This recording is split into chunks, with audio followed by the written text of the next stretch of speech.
Well. Look who's here. Welcome to my channel and welcome to your 40s. And if you're not on your way there, you get that. How you guys doing? My name is Abby Green, also known as Boo from Boo Boo's Boulevard. I know it's been a while. Life has been lifing, but I'm so glad you're here. And I want to go straight to the point because if you have clicked on this video, it's definitely that it piqued your interest. Ever wondered what the 40s feels like? We always hear the saying that goes, life starts at 40. And we also know about the other saying that says, age is nothing but a number. Actually, both statements hold through, but the former statement holds true more. When you turn 40, it feels like there's a shift in your mind, soul, and body. It seems like as soon as you turn 40, there's just this alarm that rings out. And there goes slower metabolism, weight gain, impaired vision, low energy, keep it coming, density loss, muscle mass loss. It just keeps coming. Hormonal imbalance, the great hormonal imbalance, hormonal fluctuations, and your skin. Yes, your skin. That is a story for another day. But your skin will tell you that, girl, you are in your 40s. No kidding. I woke up one day and I was looking at myself in the mirror and I was like, I could not recognize myself. I was like, hey, this is not my face. I kept tapping. I called my friend. I was like, something is wrong somewhere. I just looked at myself in the mirror and I don't feel like I'm looking at myself. She laughed over it because she was in her 40s. So she was like, well, it's you. There's nothing you can do about it. When I turned 40, I was in the thick of grief. I had just lost my dad. It was a very low time for me. So I thought I attributed my body changes to probably what I was going through. And then I lost my mom. And I just started seeing a lot of changes coming in my body. And I was a bit concerned, but I still attributed it to my parents passing because it was a very low time in my life. No matter how much I wanted to mask that I was okay, I think I was just patching the wounds, like putting band-aids on gunshot wounds, because I knew deep down I wasn't okay. Yes, we thank God for my immediate family, but I knew that I wasn't okay. So I felt that these things have affected my looks generally. But then again, I got the harsh reality of life. It was me getting into my 40s. I found out that I was more sluggish. I found out that the things that thrilled me didn't thrill me anymore. Like, I didn't have the zest to do those things that used to give me joy, that used to make me active. And to top it all off, I work from home. So that is a sedentary lifestyle on its own. So you have to be very active to counteract all the weight gain that you would gain while you sit at home. I read about being in your 40s. Then I began to realize that most of the things I was experiencing was the fact that I was in my 40s and had nothing to do with the grief I was going through. This is not to scare you about the 40s. 40s is fun. It's what you make out of it, because honestly, now I'm more in tune with my body. I'm taking skincare seriously. Hello. Anyway, so the 40s is what you make of it. Like, you have fun. I'm having fun. I attended Beyonce's concert last time. I had mad fun. Like, I wouldn't trade it for anything. So a lot of things are happening. Maybe I should do another video saying how to keep your 40s lit. Of course, it's not the end of the world. Although my daughter makes me feel that way, like I'm old. So the 40s kind of humble you, but you try to enjoy the ride and get it humbled instead. We will not agree. So here are the shifts that would happen when you turn 40 and above. Let's get right into the video. Number one, your body starts giving you signs. In your 40s, your body would be like your best friend, like your gossip partner. It's going to tell you things that are happening in your body, and you will do yourself some good service if you listen. Listen to your body every time, because this is a time where it would ring alarm bells in your body. So it is not a mere headache anymore. It is not a mere tummy ache anymore. Whenever you have this kind of things, you are not in your 20s or your 30s. You're not a teenager anymore, where you just write it off with a paracetamol tablet or any kind of medicine that you think is going to alleviate the pain. Now, if you're having a headache, especially when it's constant, you would want to check it, because it could also be a sign that you could have high blood pressure.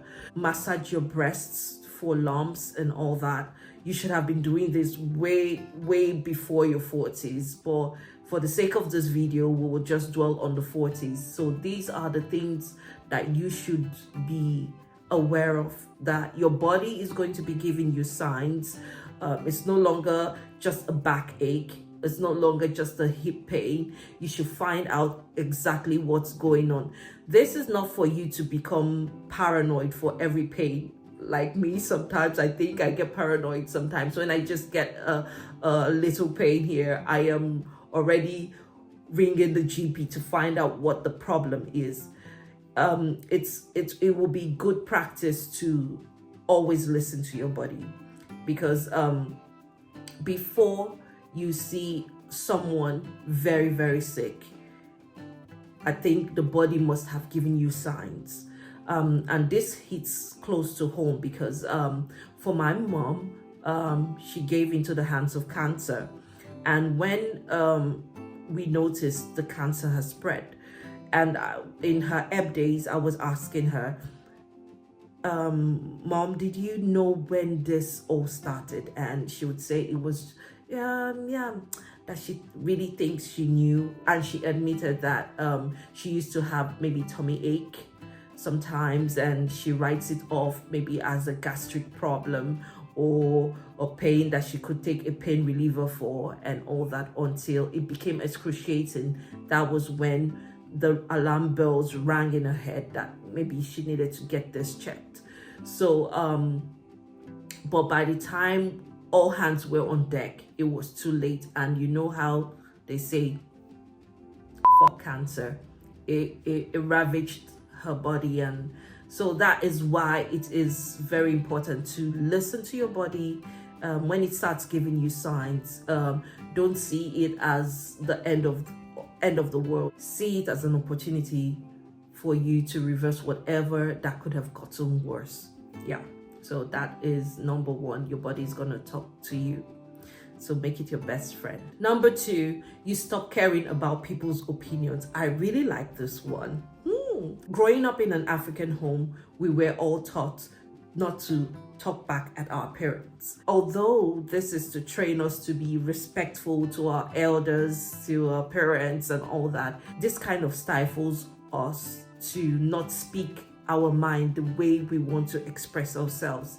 So there are times where you really want to express yourself to your parents, to elder ones, and you are taught not to talk back or hold your opinions to yourself. Now, this stifling ricochets that you do not even like to express yourself in public fora, public forums. You don't like expressing yourself outside with your friends and all that. So it kind of makes you start people pleasing, trying to be in people's good books. And yeah, growing up, my dad was really, really strict, and that I knew that affected me. I was the poster child for who a good child should be like, because I was well behaved, I was quiet, I never spoke back, I kept my opinions to myself. And as you grow up and everything, it's just that I have coconut head, because I was also a social butterfly. So I would like to express myself whenever I have the need to express myself, where I am comfortable. But at home, I'm yes daddy, yes mommy, you know. And I saw that it didn't serve me well. At some places where I needed to apply emotional intelligence, yes, it did serve me. But sometimes when I needed to speak up, it did not serve me. And I know I had let opportunities pass me by not speaking up at certain times. There's some situations where you're just in your head, you know what to say. You even have an alter ego that would express everything and tear tear the other opponent and burn to smithereens. And you just can't say those things because somebody's gonna get hurt or something, or just trying to express yourself. But now you don't give a complete it, because you really don't care about what people say about you, because they are going to talk anyways. Like, whether you're good or you're bad or you're in between, people are going to create their own narrative about you. Some people have preconceived notions about you that you cannot even change. So why are you cracking your head to change it? Do you understand? So the 40s give you that kind of liberation, and you just start like, man, get out of here, man. Shit. That is what you do. That's what the 40s give you. They give you balls. Like, you just like, okay, you know what? You don't have to love me. You don't have to like me. I don't have to like you, and I don't have to love you. And that is fine. Like, that is fine. It's so burdensome to be liked by everybody, or you liking everybody. You, as you're listening to me or watching me, you don't like everybody. And there are some people who don't like you. And contrary to when you're in you're a teenager, or when you're in your 20s, you crave for people's likes and people's friendships, and all those things. You want to be among people, you want to be in cliques, you want to be now your solitude is key goal. You do not want to trade that for anything. So the 40s give you the balls to like, get out of here, man. I do not care if you like me or not. I do not care what you say or you do. Now, I'm not saying that you should say bullshit to everybody who's trying to give you advice. No, you take the good. You also analyze the criticisms that might be given to you. Some might be coming from a good place. You do that, but in the end, it doesn't get to you as much as it used to do and keep you awake at night in your teens, 20s, or 30s. People who they're just tolerating you. They don't have genuine likeness for you or genuine love for you. You don't have to keep feeding into that negativity. You don't have to go into that negative vibes anymore. You just separate yourselves from those kind of things. And this is the liberation that 40s give you. You can love your loved ones. This could be family, this could be friends, this could be workmates, this could be anybody that probably you had brought very close to your circle. You can now love them from afar. I'm not saying you should hate them, no. Love them from afar, show them kindness from afar, but don't let them come into your circle, because you need to guard your heart diligently. You need to guard your circle. Anybody who does not earn that way into your circle is not supposed to be there. This is you guarding your energy. You don't want to have bad vibes around you. It's so much stress to actually hang around bad vibes. Like, these people don't like you, but you just want to be liked. Who has time for that? Anyway, I don't know how people do that, but the best thing is for you to separate yourself. And now that leads me to something very important that I know we are in a cancel culture where everybody says, oh, cut them off, cut them off, cut them off. Yes, there are some cases where you just cut people off right off the bat. You don't leave room for any explanation. Those are the very toxic ones. You just cut off. While there are some people who you guys have just had misunderstandings, and you want to save your friendship. Instead of you cutting off, you kind of analyze things. Have that talk. Are we matching energies? Are we on the same page with this? Are we on the same page? Am I helping you? Are you helping me? Are you making me grow? Am I making you grow? If these answers do not go with your growth as a person, then you can say adios amigos. and you guys go your separate ways. But the very toxic ones, you have to cut. So the 40s give you balls to stop caring about people's opinions that do not matter. They really do not matter. And I hear it gets better as you get older, so I can't wait for that. And number 3, health is wealth. Now we've heard this countless times, and now I truly understand why they say health is wealth. In fact, this point should have been number 1, but I wanted to break it down, so I decided to leave it for number 3. Health is wealth. This is a time where you need to do all your regular checks. If possible, if you're someone who's prone to high blood pressure, get your high blood pressure monitor with you. Get a personal one. It doesn't cost much. If you are someone who has history of sugar in their family, diabetes in your family, this is a time to start cutting off sugars. If you're someone who has some chronic disease in their lineage, this is a time where you have to start making conscious effort towards that, not to be affected by it. So health is wealth. Try to move more. Go do your exercise.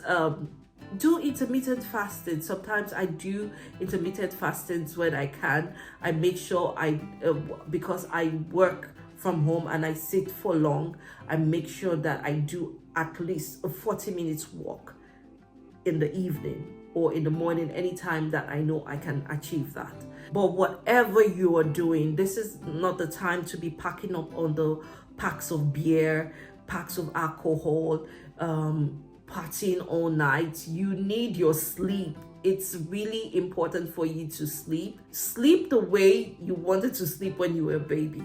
Yeah, it is important for you to sleep, because during your sleep, that is where your body gets repaired. So you'd say you're a night owl. This is not the time for you to be doing all that. So in your 40s, health is wealth, and you will be grateful for yourself that in your 50s and your 60s, the things that could have plagued you are no more, just because you took your health seriously. So that is it. That's a short and straightforward one. Health is wealth. Number 4, you meet your real you. Now this point is tied to number 2, where you don't care about people's opinions. But now this is directed to you. In your 40s, you kind of seek solitude. You kind of guard your energy. You crave for peace. And now this peace, whatever that creates that peace for you, you want to do it. So it's not that you become a monk, or that is what the line you want to do. Okay, if that's what you want to do, fine. But in your 40s, you take your peace seriously. You do not want to be out there. You don't want to go for every party. You do not want to go for parties that you're not invited in just because it's you got the swag, you want to be there. No, you don't need to spend your energies for that. You can divert those energy to get something that is going to add to your growth of self. You are more reflective in your 40s. You kind of weigh the pros and cons of how far you've gone. You kind of compare notes, what mistakes you've made in the past and what you're trying to improve and all that. Now, this peace that you seek, you try to guard it and you try to get it at all costs. Sometimes it will cost you your marriage, sometimes it will cost you your job, sometimes it will cost you your friendships, sometimes it will cost you your religion, your church, and that's why you see things like long-time friendships breaking up at a certain time, and you wonder what's going on. Same thing as marriage. You see some marriages that have lasted for so long, and I would say probably one of the spouses have had endured for so long, and in their 40s they get this self-realization like, no, I deserve better, I deserve more. And that is when they kind of come to their true self and say, no, I'm not going to tolerate this, I want out. And the same thing on the flip side, there are marriages that have thrived so well, And in the 40s, it even gets like, it becomes unbreakable, because in your 40s, you have come to your true self. Your partner is seeing the true person that you are, and you are looking at your partner as the true person that he is or she is. So it is very liberating to know that you have gotten a self-realization. You know yourself. Do you understand? Now there is continuous learning. There are some people that when you ask in your 60s, what's your purpose for life, they still don't know. Now it might not be that you know the purpose for your life, but one thing you know is that you do not want to trade your peace of mind for anything else. Yeah. Number 5, in your 40s, you realize that death is a part of life. It's a yin-yang thing going on there. Yes, we wish that our loved ones would stay forever, but it's heartbreaking. I won't lie. I was crushed to my soul when I heard the demise of my dad, and it broke me, because in my head, I'm still that child. I'm still his baby. How can my strong daddy go? You know, and you think it won't happen to you. Like, you actually hear people's parents leaving earth and all that, but you think that, no, my dad is strong, he still got time, or my mom is strong, they still got time. And life is fleeting. That's just it. You nothing prepares you for it. So until you see your loved one frail and in the casket, that is when it dawns on you, like, wow, everybody's going to leave this earth. You will leave this earth, I will leave this earth, and there is nothing we can do about it. So what we should thrive for is how to live intentionally, and pray for God to give us a long life and a healthy one at that. But death is inevitable. You know, when you hear it from others, it's like it's there, it's not here, you know. But when it happens to you, then it's like, oh my God, it's really happening, you know. So as time went on, as I healed, still healing, but as time went on, I realized that everybody is now beginning to accept. Like, when I talk to people in their 40s now, or even older people, the way they talk about death, like, now my eyes are open to the fact that we don't have to be scared about this kind of topics. You might see this topic as a very dark one, but we shouldn't be scared of topics like this, because it would happen at some point. Just pray that we live long. Me personally, I really want to live to 100 and living very healthy. You know, that grandma that has swag, that is me. So but now it's not the talk about death is not off the table. I am now more mature to know that I have to put things in order just in case, you know. I have the life insurance, I do all that, critical illness cover insurance and all that, because these things are part of life. I remember way back when, like years ago, and I was watching Keeping Up with the Kardashians then, way back when I had nothing to do. I think Kris Jenner had to pay for her funeral, I think the site where she would be buried. And, you know, I know the comment sections then, I think people were just talking about it. I think it was making rounds on social media, and they're like, hey, God forbid, how can you put this kind of bad luck on yourself? This, that. But now, as I grew older, I was like, that is actually how to do it. You can, if you have the money, you pay for where you get buried, because funerals are so expensive, my dear. You don't want to leave that kind of burden for your children to do. So yes, your children would honor you, and yes, that is how it's just a rite of passage. Mom will go, dad will go. It will now be your generation, and we will now all go. The children's generation will live to their full, and they will also go, like that.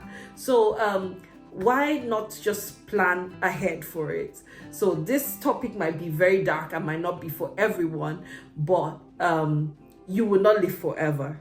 So now I see why Kris Jenner then would pay for her burial site, her funeral site, so that nobody would not start saying, oh yeah, or let's create a GoFundMe or WhatsApp group to make contributions and all that. That is the kind of realities that you see when you're in your 40s. I also remember my late grandmom then, when she was in her 70s, she'll be talking about like, oh, when I go, and everybody like, grandma, stop saying that, don't say when I go.